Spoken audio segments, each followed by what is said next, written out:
हरे Krishna everyone, स्वागत है आप सभी का स्काईवे लर्निंग हब पे।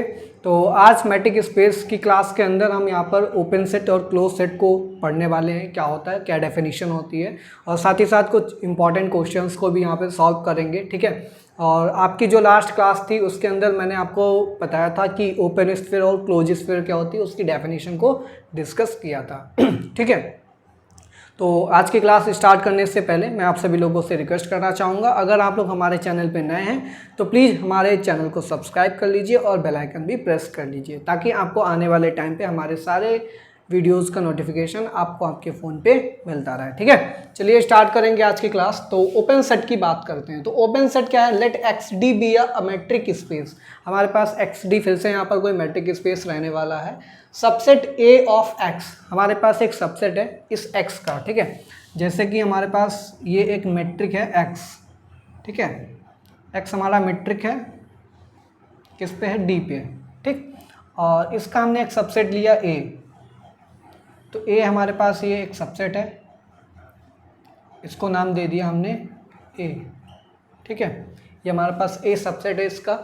Is said to be d open. अब डी ओपन बोलिए या फिर ओपन बोलिए, दोनों एक ही चीज़ है। इफ, अब ये ओपन सेट कब होगा? If to each x belonging to A, यानी कि एक्स एलिमेंट जो होंगे वो सारे के सारे कहाँ के होने चाहिए? इस ए के ही होने चाहिए। ठीक है, for each x belonging to A r greater than 0। R एक पॉजिटिव नंबर होना चाहिए, यानी कि रेडियस हमारे पास पॉजिटिव होना चाहिए, such that S x comma r belonging to contains in A. ठीक है, तो इसका मतलब क्या है? एस एक्स कॉमा आर, ये किसकी डेफिनेशन होती है? ओपन स्फीयर की। तो यहाँ पर कह रहा है ये ओपन स्फीयर जो भी होंगी जिनका सेंटर एक्स होगा, ठीक है, वो किसके अंदर कंटेन करनी चाहिए? इस ए के अंदर होनी चाहिए। यानी कि ये जो सबसेट है इसके अंदर सारी ओपन स्फीयर होनी चाहिए विद सेंटर। सेंटर क्या होना चाहिए? एक्स बिलोंगिंग टू ए। या फिर हम ये भी कह सकते हैं ओपन सेट क्या होगा? For each x belonging to A, for each x belonging to A is the center of the open sphere। क्या होगा? ये x सारे क्या होंगे? Centre of the open sphere. ये ओपन स्फीयर का सेंटर होगा x। एंड कंडीशन क्या होनी चाहिए? ये ओपन स्फीयर किसके अंदर कंटेन करनी चाहिए? इस A सेट के अंदर करनी चाहिए। ठीक है, सपोज दैट x पॉइंट हमने ये लिया, इसमें एक ओपन स्फीयर मैंने बना दी। ठीक है, ये ओपन स्फीयर बन गई। या फिर यहाँ पे एक पॉइंट ले लिया, ठीक है, इसके अराउंड हमने ओपन स्फीयर बना दी। ठीक है, या फिर यहाँ पे एक पॉइंट ले लिया, यहाँ पे इसके अराउंड एक ओपन स्फीयर बना दी। तो इस तरीके से x कोई भी पॉइंट हो सकता है जो इस a का ही होगा, और वो सारे x क्या होंगे? सेंटर होगा किसी ओपन स्फीयर का, और सारी ओपन स्फीयर किसके अंदर कंटेन करनी चाहिए? इस सेट a के अंदर कंटेन करनी चाहिए। तब इस टाइप के सेट को हम क्या बोलेंगे?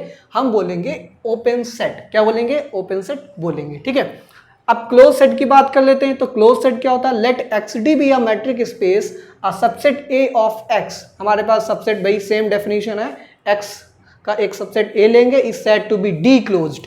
अब डी क्लोज्ड बोलिए या फिर क्लोज्ड बोलिए if the A complement is open. A complement मतलब है ए हमारा ये सबसेट है, इसके सारे एलिमेंट ए के एलिमेंट होंगे। जब कॉम्प्लीमेंट की बात करेंगे यानी कि इसके सारे एलिमेंट हटा दीजिए, जो रिमेनिंग एलिमेंट्स होंगे वो एक कॉम्प्लीमेंट के एलिमेंट्स होंगे। तो जो ए कॉम्प्लीमेंट्स के एलिमेंट होंगे वो अगर ओपन होता तो क्लोज्ड होगा, अगर ए के सारे एलिमेंट्स ओपन है तो वो ओपन सेट होगा। ठीक है, तो बेसिक सी डेफिनेशन है, ए कॉम्प्लीमेंट यहाँ पर ओपन सेट होना चाहिए, तो ए हमारे पास क्या कहलाया जाएगा? क्लोज सेट कहलाया जाएगा। ठीक है, तो ये डेफिनेशन हो गई ओपन और क्लोज सेट की। अब यहाँ पर एक क्वेश्चन पे आते हैं। Describe open and closed sphere for usual metric space for R and R2। तो इसी क्वेश्चन के अंदर हमारे पास दो क्वेश्चन है। एक क्वेश्चन के अंदर दो क्वेश्चन है। पहला क्वेश्चन क्या है? यूजुअल मैट्रिक स्पेस लेना है R के लिए, फिर R के लिए ओपन स्फीयर और क्लोज्ड स्फीयर हमें डिफाइन करनी है। ठीक है, डिस्क्राइब करनी है। फिर सेकंड क्वेश्चन में R2 के लिए हमें क्या करना है? ओपन और क्लोज स्फीयर डिस्क्राइब करनी है। ठीक है, तो पार्ट नंबर 1 में सबसे पहले हम यूजुअल मैट्रिक स्पेस लेंगे R के लिए। ठीक है, उसको डिफाइन करेंगे, फिर ओपन स्फीयर और क्लोज स्फीयर यहाँ पर निकालेंगे। The usual metric space for R is defined as. अब यूजुअल मैट्रिक स्पेस क्या होती है? Modulus of x minus y, where x y belongs to real number को बिलोंग करते हैं। ठीक है, let us consider x not belonging to R। अब ओपन और क्लोज स्फीयर है तो स्फीयर के केस में हमको सेंटर लेना पड़ेगा x नॉट, और x नॉट क्या होता है? उस x सेट को बिलोंग करता है। यहाँ पर x की जगह R है तो इसलिए ये x नॉट किसको बिलोंग करेगा? R को बिलोंग करेगा। ठीक है, अब ये डेफिनेशन तो हमारे पास आ गई। अब हमको क्या चाहिए? Number 1 open sphere. तो भाई ओपन स्फीयर निकाल लीजिए। ओपन स्फीयर क्या होती है, एस जो होता है एक्स नॉट कमा आर इज इक्वल टू, ये सारे एक्स का कॉम्बिनेशन होता है बिलोंगिंग टू आर हो जाएगा, सच that D of x comma D of, यहाँ पर आप लिख लीजिए x comma x not, x comma x not, x not क्या है, सेंटर है और ये लेस देन आर होगा। क्या होगा, ये लेस देन आर होगा। आप एक्स नॉट कॉमा एक्स भी लिख सकते हैं, एक्स कॉमा एक्स नॉट भी लिख सकते हैं, ठीक है, दोनों सेम है, मैंने बताया भी था। ये क्या हो जाएगा, x belonging to r such that d x comma x not. अच्छा डी की जगह क्या होगा, ये मॉडुलस में आ जाएगा, तो मॉड ऑफ ये क्या हो जाएगा, x minus x not, value replace कर दी, लेस देन क्या हो जाएगा, आर हो जाएगा, ठीक है। फिर ये क्या हो जाएगा, x belonging to r such that, अब ये जब मॉडुलस हटाएंगे तो ये हो जाएगा x माइनस एक्स नॉट की वैल्यू जो है ये हो जाएगी लेस देन r, और ये माइनस r से बड़ी और r से छोटी, ठीक है। फिर क्या करेंगे, दोनों तरफ हम क्या करेंगे, यहाँ पे x नॉट को ऐड करेंगे, ठीक है, x belonging to r such that, तो ये हो जाएगा हमारे पास x not minus r less than x greater than x, less than क्या हो जाएगा, x plus r, x not plus r हो जाएगा, ठीक है। क्या हो जाएगा हमारे पास, ये एक्स नॉट माइनस आर और ये हो जाएगा एक्स नॉट प्लस आर। तो अगर देखा जाए ये एक्स सेट है, ये सारी एक्स की वैल्यूज़ क्या हैं, ये किसी ओपन इंटरवल को शो कर रही हैं, ठीक है। तो इज इक्वल टू ये हो जाएगा एक्स बिलोंगिंग टू, ये हो जाएगा open interval x not minus r x not plus r. तो सिंपल है, open sphere for usual metric space r कुछ नहीं होता, सिंपली एक ओपन इंटरवल ही होता है। तो ओपन स्फीयर ओपन इंटरवल होती हैं for usual metric space for the r, ठीक है। तो यहाँ पे क्या लिखेंगे, hence open spheres on real line are open intervals. तो यहाँ पे क्या लिखेंगे, hence open spheres on real line are open intervals. तो ये इंपॉर्टेंट रिजल्ट है यहाँ पे, ठीक है, ये ओपन स्फीयर के लिए हमने निकाला। फिर सिमिलरली अगर हम क्लोज्ड स्फीयर के लिए निकालेंगे, नंबर 2 यहाँ पे लिखे क्लोज्ड स्फीयर, क्लोज्ड स्फीयर। तो क्लोज्ड स्फीयर के लिए क्या हो जाएगा, एस, ये हो जाएगा एस आर लिख लीजिए, इसको एक्स नॉट इस तरीके से भी डिनोट कर सकते हैं, इज इक्वल टू क्या हो जाएगा, ये एक्स बिलोंगिंग टू आर हो जाएगा सच दैट, यहाँ पर क्या हो जाएगा, D of x comma x not, ये लेस देन इक्वल टू हो जाएगा इस बार, ठीक है। तो ये क्या हो जाएगा हमारे पास, x belonging to r such that, तो modulus of x minus x not less than equal to r हो जाएगा, ठीक है, इज इक्वल टू फिर से ये x हो जाएगा बिलोंगिंग टू, इस बार ये मॉडुलस ओपन करेंगे तो लेस देन इक्वल टू आ रहा है, तो इस केस में ये क्लोज इंटरवल हो जाएगा, ये हो जाएगा x not minus r comma x not plus r, ठीक है। तो ओपन स्फीयर ओपन इंटरवल को डिनोट करती है और क्लोज्ड स्फीयर क्लोज्ड इंटरवल को यहाँ पे शो करती है, ठीक है। तो ये दोनों हमने डिस्क्राइब कर दी for usual metric space for R. अब हम R2 के लिए निकालेंगे, ठीक है। तो R2 के लिए हमें थोड़ा स्पेस चाहिए, तो आप नोट डाउन कर लीजिए ऊपर वाला वीडियो को पॉज करके, फिर हम यहाँ पर R2 के लिए डिफाइन करते हैं। तो आपको पता होना चाहिए यहाँ पर इस बार ऑर्डर्ड पेयर लेकर के चलेंगे, तो ऑर्डर्ड पेयर के केस में आपको जो सेंटर लेना पड़ेगा वो क्या लेना पड़ेगा, x not comma y not लेना पड़ेगा। क्या लेना पड़ेगा, x not comma y not, ठीक है। तो देखिए the usual metric space for R2 is defined as, तो लिखिए यहाँ पर usual metric space for R2 is defined as, जैसे यहाँ पर R के लिए हमने dxy दिया था, यहाँ पर भी लेंगे हम dx कमा वाई इज इक्वल टू, ठीक है, dx कमा वाई इज इक्वल टू ये हो जाएगा हमारे पास x1 माइनस x2 का whole of square plus y1 minus y2 का होल ऑफ स्क्वायर, और इस पूरे का ले लेंगे 1/2, यानी कि under root x1 minus x2 का होल ऑफ स्क्वायर और प्लस y1 माइनस y2 का होल ऑफ स्क्वायर, ठीक है, और इसका ले लेंगे स्क्वायर रूट, ठीक है।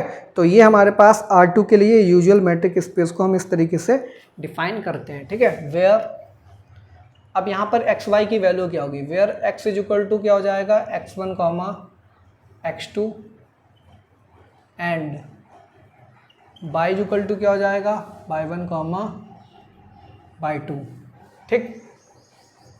अब यहाँ पे लिखिए लेट अस कंसीडर, अब हमको सेंटर भी लेना पड़ेगा, लेट अस कंसीडर सेंटर की वैल्यू हम z ले लेंगे, z इज इक्वल टू क्या हो जाएगा x0 कामा y0 हो जाएगा, ठीक है। लेट अस कंसीडर सेंटर, ये किसको बिलोंग करेगा, ये R2 को बिलोंग करेगा, ऑर्डर टपल है यहाँ पर, ठीक है। एंड जो रेडियस होगा r वो क्या होगा ग्रेटर देन 0 होगा, ठीक है। यानी कि यहाँ पर भी हम रेडियस क्या लेकर के चलेंगे, एक पॉजिटिव लेकर के चलेंगे, ठीक है। तो कैसे डिफाइन करेंगे यहाँ पर, नंबर 1 सबसे पहले ओपन स्फीयर के लिए हमको निकालना है, ठीक है। तो ओपन स्फीयर के लिए हमको पता है ये S से डिनोट करते हैं, ठीक है। और क्या लेते हैं हम यहाँ पर x0 का मार, x0 क्या होता है सेंटर, तो यहाँ पर सेंटर क्या हो जाएगा हमारे पास z, ठीक है, क्या हो जाएगा z comma r, s z comma r हो जाएगा, ठीक। अब यहाँ पर सारे एलिमेंट्स किस टाइप के आएंगे, यहाँ पर लिखा है x बिलोंगिंग टू r, ठीक है। अब यहाँ पर तो r के लिए तो सिंगल एलिमेंट आता था, ठीक। अब यहाँ पर ऑर्डर टपल है तो यहाँ पर ऑर्डर्ड पेयर के फॉर्म में नंबर आएंगे जो कि किसको बिलोंग करेंगे, r की जगह इस बार r2 को बिलोंग करेंगे, तो ये हो जाएगा x comma y belonging to r2 such that, ठीक। इसके बाद क्या लगाते थे, कंडीशन लगाते थे। यहाँ पर कंडीशन क्या होती थी, जो हमने यहाँ पर पॉइंट लिया है और एक हमारे पास सेंटर है, तो पॉइंट से सेंटर की दूरी, ठीक है। तो इसी तरीके से तो हम यहाँ पे निकालते थे, तो पॉइंट से सेंटर की दूरी, अब हमको डिफाइन तो हमने ऑलरेडी कर लिया, ठीक है। डी एक्स वाई का यहाँ पर हम नोटेशन लिख दिए, यहाँ पर जो डिस्टेंस फंक्शन होता है यहाँ पर R2 के केस में वो हमने यहाँ पर डिफाइन कर दिया। तो सिंपली हम यहाँ पर क्या करेंगे, जो पॉइंट लेकर के चलेंगे सेंटर x0 कमा y0 हो जाएगा और पॉइंट x और y हो जाएंगे। तो यहाँ पर हम ऐसे डिफाइन कर सकते हैं, अंडर रूट ये हो जाएगा x माइनस x0 का whole of square plus y minus y0 का होल ऑफ स्क्वायर। ये क्या होगा हमारे पास, लेस देन r होना चाहिए, क्या होना चाहिए, लेस देन r होना चाहिए, ठीक है। आई होप इतना आपको क्लियर होगा। अब इसके बाद हम क्या करेंगे, फिर से x कॉमा y हो जाएगा बिलोंगिंग टू R2 हो जाएगा सच दैट, अब दोनों तरफ स्क्वायर कर देंगे तो x माइनस x0 का whole of square plus y minus y0 का होल ऑफ स्क्वायर, ये हो जाएगा लेस देन r स्क्वायर, ठीक। अब आप ये देख पा रहे हैं x माइनस x0, कोई सपोज दैट आपने इसको कैपिटल X बोल दिया, इसको कैपिटल Y बोल दिया, तो ये x square plus y square less than क्या हो गया, ये r स्क्वायर। इस टाइप से हमारे पास एक इनइक्वालिटी फॉर्म होकर के आ रही है। अगर देखा जाए तो x square plus y square equal to r square क्या होता है, हमारे पास एक सर्कल की इक्वेशन होती है। अब ये लेस देन है तो ये भी एक सर्कल की इक्वेशन की कोई डिनोट कर रहा है, बट यहाँ पर रेडियस क्या होगा, लेस देन टाइप से होगा, यानी कि पूरा का पूरा सर्कल नहीं लेना, रेडियस से बिलो ही हमें जाना है, ठीक है, कोऑर्डिनेट्स जो लेने हैं। तो x square plus y square equal to r square, ठीक है, ये हमारा क्या दिखा रहा है, यहाँ पर एक सर्कल की इक्वेशन को ही शो कर रहा है। Thus open sphere in this case. अब इस केस में जब R2 के केस में हम ओपन स्फीयर निकाल रहे हैं, देखिए जब हमारे पास R के केस में था, यानी कि जब हमारे पास सिंगल कोऑर्डिनेट्स यानी कि 1D में जब ले रहे थे रियल लाइन के केस में, तब ओपन स्फीयर क्या थी, ओपन इंटरवल था। लेकिन यहाँ पर जब हम R2 के केस में ऑर्डर टपल के केस में लेंगे तो ऑर्डर पेयर के फॉर्म में यहाँ पर जो कार्टेशियन प्लेन में सर्कल होगा, ठीक है, वही हमारे पास क्या होगा, ओपन स्फीयर होगी, ठीक है। Thus open sphere in this case consist of all points of the Cartesian plane which lie within the circle, क्योंकि ये इज इक्वल टू होता तब तो सर्कल के ऊपर भी लाई कर सकता था, यानी कि उसके रेडियस के ऊपर बाउंड्री सर्कमफेरेंस पे भी पॉइंट्स लाई करते हैं। बट ये क्या करेंगे, सर्कमफेरेंस को छोड़ के उसके अंदर कोई भी पॉइंट ले लीजिए, उन सारे पॉइंट का कलेक्शन होगा वो एक सर्कल को फॉर्म करेगा, यानी कि सर्कल के अंदर जितने भी पॉइंट्स है विद इन द सर्कल लाई करेंगे और वो सर्कल को फॉर्म करते हैं। और इस टाइप की कंडीशन कब एग्जिस्ट करती है, जब ओपन स्फीयर निकालते हैं हम R2 के लिए, ठीक है। तो कार्टेशियन प्लेन में सारे जो पॉइंट्स होंगे वो लाई करेंगे विद इन द सर्कल, और सर्कल कौन सा होगा, x minus x not square plus y minus y not square equal to R square, ठीक। तो ये लिखने के लिए मुझे थोड़ा स्पेस चाहिए, तो आप क्या कीजिए, नीचे वाला क्वेश्चन जो अभी मैंने कराया है इसको जल्दी से नोट डाउन कीजिए, फिर हम क्लोज्ड स्फीयर के केस में देखेंगे यहाँ पर क्या हमारे पास निकल के आता है।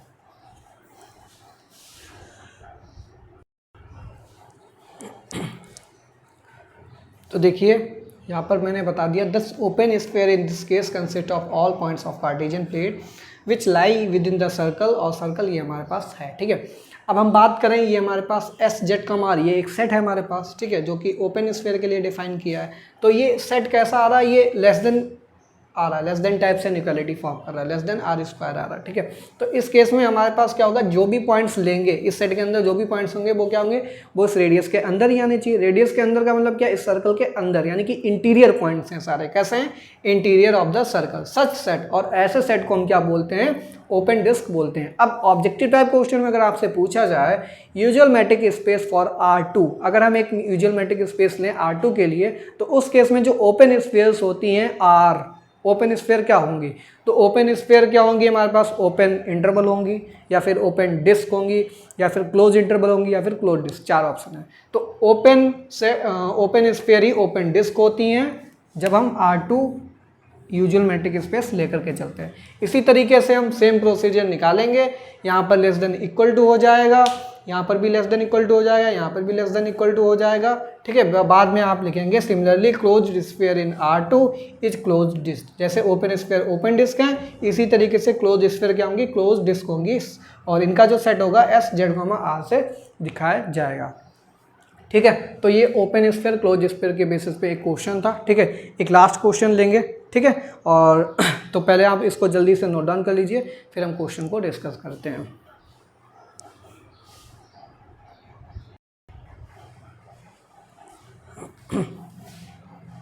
तो देखिए यहाँ पर क्वेश्चन क्या बोल रखा है, let x d be any discrete metric space, describe open spheres d for d, ठीक है। तो ओपन स्फीयर हमको मैट्रिक डी के लिए डिफाइन करना है, तो मैट्रिक स्पेस आपको पता होना चाहिए। डिस्क्रीट मैट्रिक स्पेस में या तो 0 होगा या फिर 1 होगा, दो कंडीशन होगी। 0 कब होगा, x इक्वल टू बाई के लिए, x not equal two by के लिए 1 होगा, ठीक है।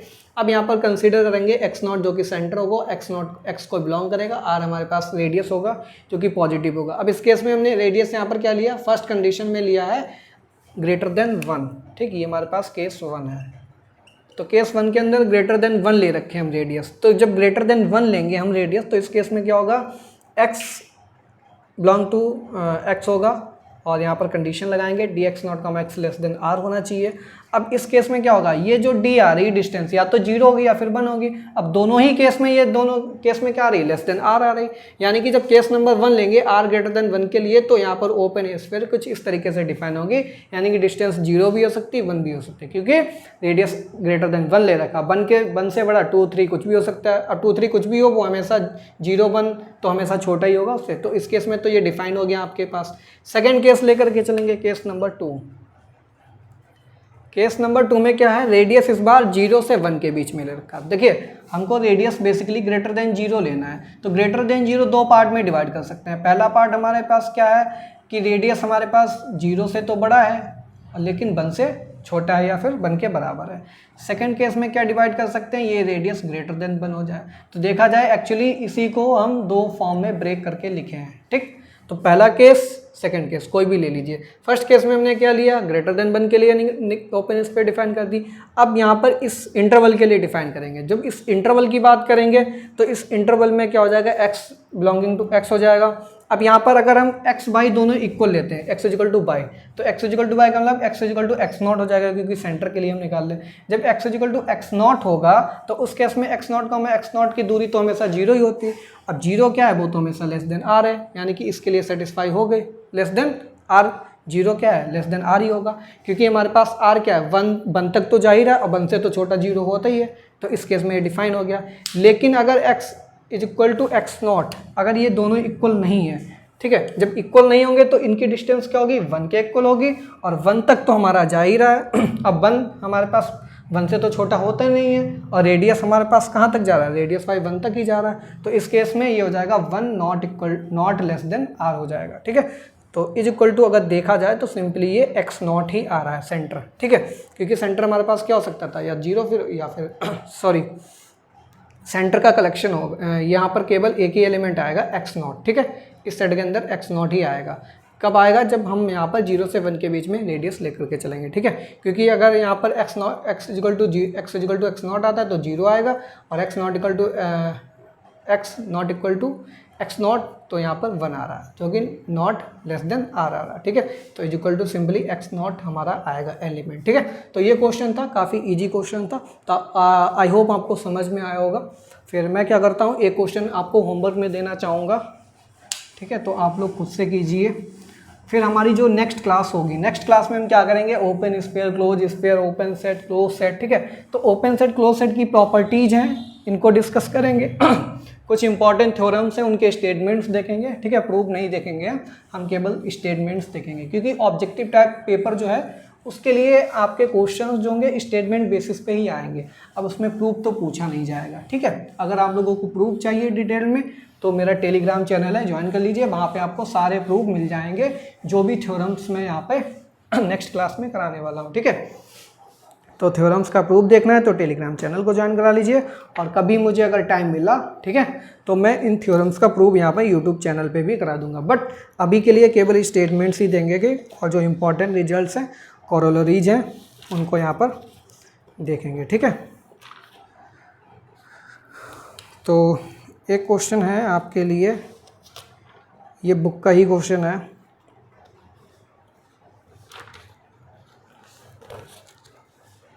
क्वेश्चन नंबर 3, ये बुक मेरे पास कृष्णा पब्लिकेशन की है, रियल एनालिसिस की। इसी के अंदर मैट्रिक स्पेस का पोर्शन है। ठीक है, और मैट्रिक स्पेस की अलग से भी बुक आती है, तो आप वो भी देख सकते हैं, परचेज कर सकते हैं। पब्लिकेशन कोई भी हो चलेगा, बट यूनिवर्सिटी में ज़्यादातर कृष्णा पब्लिकेशन की बुक चलती है, तो आप ये भी प्रेफर कर सकते हैं, काफ़ी अच्छी बुक है। ठीक है, describe open spheres of unit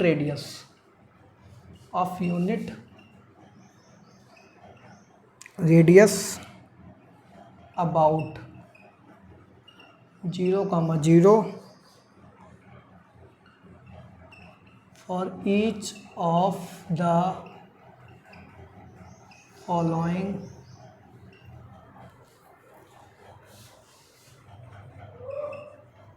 matrix in R2।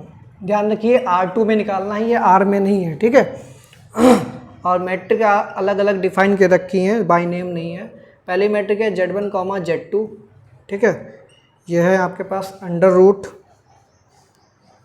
ये तो यूजुअल मैट्रिक है, ये तो करा ही चुके हैं। आप दूसरा एग्जांपल लीजिए, ये x1 minus x2 modulus plus y1 minus y2 modulus. ठीक है, अच्छा, रेडियस क्या लेकर के चलना है, r इज इक्वल टू 1 लेकर के चलना है। ठीक है, और सेंटर क्या लेकर के चलना है, सेंटर इज इक्वल टू 0,0 लेकर के चलना है। ठीक है, और d आपको डिफाइन कर रखा है। सेकेंड क्वेश्चन लिख लीजिए,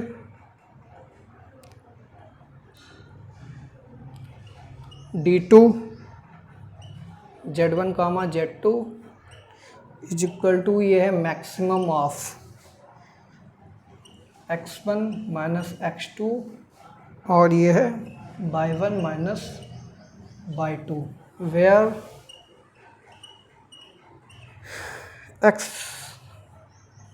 Z1 इज इक्वल टू क्या है, x1 comma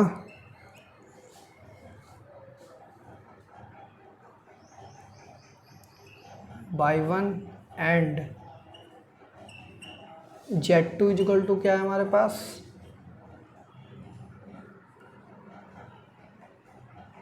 x2 comma y2।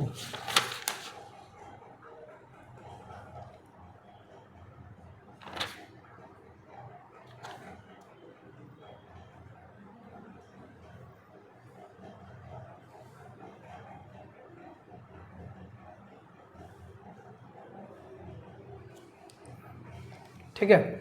तो Z1 की वैल्यू दे रखी है, Z2 की वैल्यू दे रखी है, RNE 2 points ऑफ R2। ठीक, तो ये कृष्णा पब्लिकेशन बुक की है, एक्सरसाइज एग्जाम्पल्स। ठीक है, कृष्णा पब्लिकेशन, पेज नंबर है R383। ठीक, पेज नंबर, और ये एग्जाम्पल है एग्जाम्पल 19। तो मैट्रिक स्पेस में एग्जाम्पल नंबर 19 आपका जो है उसी से रिलेटेड है। तो पहले तो आप खुद से ट्राई कीजिए, नहीं होता है तो आप एग्जाम्पल में सॉल्यूशन की हेल्प ले सकते हैं। ठीक है, तो आई होप आपको आज की वीडियो बहुत अच्छी लगी होगी, आज की क्लास पसंद आई है। तो अगर क्लास अच्छी लगी है तो प्लीज़ इस क्लास को लाइक कीजिए, वीडियो को लाइक कीजिए, कमेंट कीजिए और अधिक से अधिक अपने फ्रेंड्स के साथ ज़रूर शेयर कीजिए। और अगर आप लोगों ने अभी तक हमारे चैनल सब्सक्राइब नहीं किया है तो प्लीज़ चैनल को सब्सक्राइब कर लीजिए और बेल आइकन भी प्रेस कर दीजिए। ठीक है, so for now thanks for watching, have a good day.